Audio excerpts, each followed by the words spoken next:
Hi guys, welcome to my channel Karishma's classes. आज हम अपनी क्लास में क्या पढ़ने वाले हैं? ट्रेपेजॉइडल रूल पढ़ने वाले हैं आज हम अपनी क्लास में। पिछली वीडियो में हमने देखा था कि न्यूटन्स फर्स्ट और सेकंड डेरिवेटिव, और फिर न्यूटन्स एफडी मेथड देखा था फर्स्ट और सेकंड डेरिवेटिव के लिए। इसके नेक्स्ट वीडियो में मैं आपको न्यूटन्स बैकवर्ड डिफरेंस जो कि फर्स्ट और सेकंड डेरिवेटिव के लिए बताऊँगी। तो बीच में मैं ये टॉपिक ले रही हूँ ट्रेपेजॉइडल रूल वाला। ये रूल से यूज़ करके हमें क्वेश्चन सॉल्व करना होता है। एग्जाम में इसके रिलेटेड क्वेश्चन भी बहुत सारा आते हैं, इसलिए सबसे पहले हम इससे स्टार्ट करेंगे। तो चलो इस वीडियो को स्टार्ट करते हैं। स्टार्ट करने से पहले आपसे कहना चाहूँगी, अगर आपको वीडियो अच्छी लगे तो लाइक, सब्सक्राइब और शेयर ज़रूर कर देना, ताकि ये दूसरों को भी ये वीडियो काम आ सके। तो चलो इस वीडियो को स्टार्ट करते हैं। सबसे पहले हम बात करेंगे ट्रेपेजॉइडल रूल के बारे में। ट्रेपेजॉइडल रूल क्या है? इस रूल के अंदर हमें क्या करना होता है, h/2, फिर हमने ये देखो यहाँ पे कर्ली ब्रैकेट्स के अंदर y0 प्लस 2, जिसके मल्टीप्लाई में y1, y2 और yn।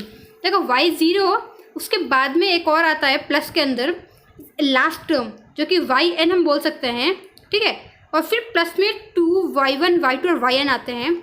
ये इसका एक फॉर्मूला है, हम इस फॉर्मूले का भी यूज़ करेंगे और हम दूसरा मेथड यूज़ करेंगे। चलो हम इस क्वेश्चन से स्टार्ट करते हैं। ये फॉर्मूला आपको याद रखना है, एग्जाम में कोई भी क्वेश्चन आए तो इस फॉर्मूला का यूज़ हमें करना पड़ता है बहुत से क्वेश्चंस में। चलो हम एक एग्जांपल से देखते हैं कैसे हम सॉल्व करेंगे क्वेश्चंस को। ये देखो, ये है हमारा एग्जांपल नंबर 1। इस एग्जांपल में आप देख सकते हैं कि इसमें क्या लिखा हुआ है, find the approximate value of i equal to interval 0 और 1 dx divided by 1 plus x बोला हुआ है, using the trapezoidal rule which n equal to 1 the number of intervals.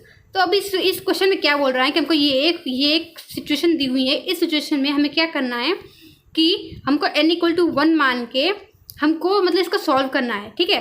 तो यहाँ पे देखो, ये यहाँ पे दो इंटरवल्स दिए हुए हैं 0 और 1।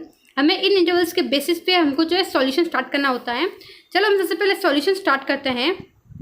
आंसर देखो, अब ये इंटरवल 0 और 1 दिया हुआ है, इसलिए हम इन दोनों के लिए देखेंगे। तो मान लेते हैं कि हमारे पास में x0 इक्वल टू 0 है और x1 इक्वल टू 1 है। अब यहाँ पे बोल रहा है कि ये हमें n इक्वल टू 1 के लिए फाइंड आउट करना है। तो n इक्वल टू 1 का मतलब क्या हुआ, ये जो dx है, हम इसके जगह पर हम क्या पुट करेंगे, 1 पुट करेंगे, और ये फिर इसको फॉर्मूला बनाएंगे। देखो dx के जगह पर हमने क्या पुट किया, 1, जो कि n के लिए हमने पुट किया था, ठीक है। डिवाइड में हम क्या ले रहे हैं, 1 प्लस एक्स। अब देखो, अब हमारा क्या सिचुएशन बन गई, 1 डिवाइडेड बाई 1 प्लस एक्स बन गया, ठीक है। अब हमको क्या करना है कि अब इस x के जगह पर हमको एक बार ये 0, एक बार ये 1 पुट करके हमको देखना है कि सिचुएशन कहाँ तक करेक्ट होती है। तो चलो सबसे पहले हम देखते हैं x इक्वल टू 0 के लिए हम देखते हैं। तो 1 डिवाइडेड बाई 1 प्लस 0, जो कि equal to 1 divided by 1 equal to हमको 1 ही मिल रहा है, ठीक है। तो हम मान लेते हैं कि हम पास में y0 के सिचुएशन में हमें क्या मिल रहा है, 1 मिल जा रहा है। मीन्स x0 के सिचुएशन में हमको 1 मिला, ठीक है। अब हम x1 इक्वल टू 1 के लिए ट्राई करते हैं। मैं यहाँ पे कर लेती हूँ, x equal to 1 divided by 1 plus 1, ये जो कि x1 के लिए है, ठीक है। तो 1 डिवाइड बाई 2 हो गया। ये हमको दो सिचुएशन मिल गए, एक तो 1, दूसरा 1 डिवाइड बाई 2 मिल गया, ठीक है। अब हमको इसमें और क्या करना है आपको बताती हूँ। अब हम इस क्वेश्चन को आगे सॉल्व करते हैं। हमको सबसे पहले क्या फाइंड आउट करना होता है, अब ये सब तो हमने फाइंड कर लिया, अब हमको h फाइंड करना है, ठीक है। तो हम सबसे पहले h फाइंड करते हैं। यहाँ पे फाइंड करती हूँ मैं h इक्वल टू, h हम कैसे फाइंड करते हैं, मतलब कि डिफरेंस क्या होगा। एक हमें को इंटरवल 1 और 0 दिया हुआ है, ये देखो, ये इंटरवल हमको क्या दिया हुआ है, 0, और ये 1 का इंटरवल हमको दिया हुआ है, ठीक है। अब हमने इसको कितने पार्ट्स में डिवाइड करके हमको सॉल्व किया है, x0 एक x1, दो पार्ट्स में डिवाइड करके सॉल्व किया है। तो ये दो इंटरवल्स हो गए, तो इसलिए हम मान रहे हैं 2। तो इक्वल टू 1 डिवाइड बाई 2 हमको मिल गया। अब हम इसके रूल के हिसाब से देखते हैं, तो हमको क्या करना पड़ता है, h। अब हम क्या करेंगे कि रूल के हिसाब से देखें तो हम लेंगे h, ठीक है, मतलब 1 डिवाइडेड बाई 2, फिर उसके मल्टीप्लाई में फर्स्ट टर्म जो हमको मिली है वो है 1, और सेकंड टर्म हमको मिली है जो है 1 डिवाइडेड बाई 2। अगर हम इसको सॉल्व करें तो हमको मिल रहा है 0.75, ठीक है। तो हमने इसको सॉल्व किया तो हमको क्या मिला, 1 डिवाइड बाई 2 जो h है फॉर्मूले के हिसाब से h, फिर यहाँ पे y0 plus Y N means जो कि लास्ट टर्म होगी, और फिर हमको मतलब 2 मल्टीप्लाई बाई फिर वो भी आता है, लेकिन इसमें हम वो यूज़ नहीं कर रहे हैं क्योंकि हमको इसमें सिर्फ दो ही इंटरवल्स हमने फाइंड किया है, इसलिए हमको और कुछ नहीं करना है। हमने बस स्टार्टिंग की और एंड के इंटरवल दोनों को ऐड कर दिया और डिवाइड कर दिया हेड से। ठीक है, एक और क्वेश्चन देख लेते हैं, उससे आपका ये डाउट एकदम क्लियर हो जाएगा। हम स्टार्ट करते हैं एक और क्वेश्चन से। ये क्वेश्चन आप ध्यान से देखिए। Evaluate the integral I equal to, फिर यहाँ पे इंटरवल दिया हुआ 0 और 1 का, d x divided by 1 plus x का स्क्वायर, उसका अंडर रूट दिया हुआ है, by the trapezoidal rule dividing the interval 0 and 1 into 5 integral part, compute up to 5 decimal points. Means अब इस क्वेश्चन का क्या मतलब हुआ, हमको ये एक सिचुएशन दी हुई है, ये सिचुएशन, ठीक है। अब ये 0 और 1 दिया हुआ है, ठीक है। अगर 0 और 5 होता ना तो हम 0 और 5 के बीच में जितने भी टर्म्स आते हैं हम उस टर्म्स के लिए सॉल्व करते। यहाँ पे हमको 0 और 1 दिया हुआ है और क्वेश्चन में क्या बोला गया है कि ट्रेपेजॉइडल रूल को यूज़ करो और इस 0 और 1 इंटरवल को हमको 5 पार्ट्स में डिवाइड करना है। तो देखो 0 और 1, अगर हम 0 से स्टार्ट करते हैं तो हम 0.2, 0.4, 0.6, 0.8 और फिर 0.1, अब कितने इंटरवल्स हो गए, 1, 2, 3, 4, 5, ये हमारे पास में कितने इंटरवल्स हो गए, 5 इंटरवल्स हो गए।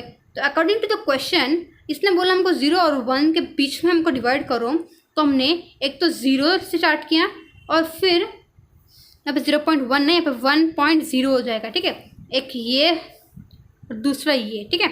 तो अब हमने क्या किया, इसको डिवाइड कर दिया 5 इंटरवल्स में। तो हमको ऐसे ही इसको 5 इंटरवल करना है, फिर हमको क्या बोल रहा है अप टू 5 डेसिमल पॉइंट्स तक, ठीक है।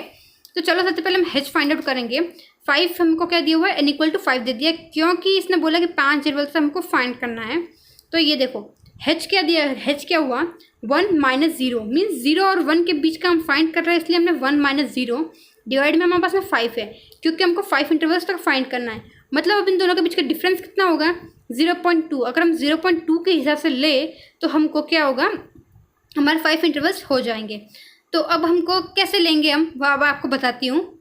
ये देखो, ये मैंने एक टेबल बनाई हुई है, इसमें x हमने क्या लिया 0, 0.2, 0.4, 0.6, 0.8 और 1.0। मीन्स एक 0 और 1 तो हमको क्वेश्चन में दिया हुआ है और मैं 2, 4, 6 और 8 के लिए हमने यूज़ कर लिया। अब हम इन सबको क्या करना है, हमको इस फॉर्मूले में पुट करके हमें y निकालना है, ठीक है। तो ये देखो यहाँ पे मैंने y निकाल दिया है। अब कैसे निकाला, देखो 1 डिवाइडेड बाई 1 प्लस 1 का स्क्वायर, जो कि सॉरी 0 का स्क्वायर हो जाएगा ये, जो कि हमने x0 के लिए देख रहे हैं, फिर इसका अंडर रूट, ठीक है।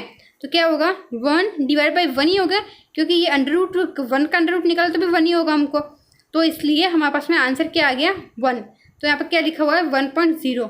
ऐसे ही अब यहाँ पे हमको 0.2 पुट करके ट्राई करना है, फिर उसका स्क्वायर निकाल कर हमको सॉल्व करना है, फिर 0.4 तक, और ये 5 डेसिमल पॉइंट्स तक, जैसे कि 1, 2, 3, 4, 5, ये 5 डेसिमल पॉइंट तक हमको सॉल्व करना है। अब हम इसको आगे देखते हैं कि इसको फॉर्मूले में कैसे पुट करेंगे हम। हमारे पास में देख लो h क्या डिफरेंस 0.2 का है, तो चलो अब एक बार फॉर्मूले में पुट करते हैं हम। ये देखो मैंने आपको स्टार्टिंग में फॉर्मूला बताया था, i equal to h divided by 2 y0 plus y5। ये y0 और y5 क्या है, मतलब कि हमने 1 और 0 के दोनों के बीच में हमने 5 इंटरवल्स निकाले हैं, इसलिए 5 y5, फिर plus 2 y1 plus y2 plus y3 plus y4। मतलब कि अब y0 और y5 तो हमने सबसे पहले बाहर निकाल ही लिया है। इन दोनों के बीच में इंटरवल्स कितने बचे, तो 4 इंटरवल्स बच गए, y1, y2, y3 और y4, तो हमने वो ले लिया। तो अब एक बार मैं आपको टेबल में वापस बता देती हूँ। ये देखो, ये हमारा टेबल है, ये y0, ये y5, इन दोनों का मिडिल की जो टर्म्स थी हमने 2 के मल्टीप्लाई में ले ली ये टर्म्स। तो अब हमें क्या करना है, इसको सॉल्व करना है, ठीक है। इसको जब हम सॉल्व करेंगे तो हमको क्या मिल रहा है, इक्वल टू 0.1, इन दोनों को डिवाइड किया तो हमको 0.1 मिल गया, देन 1.70711, इन दोनों को प्लस किया तो हमको ये मिल गया। नेक्स्ट 2 के मल्टीप्लाई में क्या आ रहा है हमारे पास में 3.54742, ठीक है। ये क्या है 5 डेसिमल पॉइंट तक मैंने कैलकुलेट किया है, इसलिए 2 मल्टीप्लाई बाई ये ले लिया हमने। अब जब इसको सॉल्व कर रहे हैं हम तो क्या हमको क्या मिल रहा है 0.88016, ये हमको आंसर मिल गया। अगर देखो इसी की जगह पे अगर हम बोले कि हमको इंटरवल दिया हुआ है कुछ इस तरह से, अगर मैं बोलूँ आपको कि हमको ऐसे इंटरवल दिया हुआ है 0 और ये 6 दिया हुआ है, और फिर हमको बोल रहा है कि अब इन दोनों के बीच में 11 पॉइंट्स तक हमको कैलकुलेट करना है। ठीक है, तो हम क्या करेंगे, h फाइंड आउट करेंगे, जो 0 - 6 डिवाइड बाई 11 कर देंगे। तो जब हम 6 डिवाइड बाई 11 कर रहे हैं मतलब 0.5 मिल रहा है हमको, 6 डिवाइड बाई 10 हो जाएगा। ठीक है, हमको बोल रहे हैं कि 10 पॉइंट तक फाइंड आउट करो, तो हमने इसको कर दिया तो हमको क्या मिला, 0.5 मिल गया। मतलब कि हम 0 देखो 0 फिर 0.5 0.10 फिर 0.15 ऐसे, तो हम ऐसे ही 0.5 के इंटरवल्स लेके हम उस क्वेश्चन को सॉल्व करेंगे। लेकिन यहाँ पे 0 नहीं दिया हुआ है, यहाँ पे 1 दिया हुआ है। ठीक है, तो ऐसे हम इसको लेकर सॉल्व करेंगे। अगर हमको 1 और 6 दिया हुआ है तो यहाँ पे 1 - 6 फिर यहाँ पे 11 आ गया तो हमको 0.5 मिल गया, मतलब 0.5 मिल गया। तो हम 1 फिर 1.5 फिर 2 फिर 2.5 फिर 3 फिर 3.5 ऐसे हम 1 से लेके 6 तक हम जाएंगे। ठीक है, तो पूरे 11 पॉइंट्स तक कैलकुलेट करेंगे। फिर हम उसके जगह पर मतलब जैसे हम क्वेश्चन में दिया हुआ है हमको, अगर अभी हमने एग्जांपल देखा dx divide by 1 plus x का स्क्वायर, फिर हम इसकी जगह पर x की जगह पर हम ये सब टर्म्स पुट करके हम इसका आंसर फाइंड आउट करेंगे। ठीक है, अगर आपको ये वीडियो अच्छी लगे तो लाइक सब्सक्राइब और शेयर ज़रूर कर देना। अगर ऐसी ही और वीडियोस आपको चाहिए तो आप मुझे कमेंट करके और ज़रूर बताना, तो मैं आप लोग के लिए उस वीडियो को ज़रूर डालूंगी।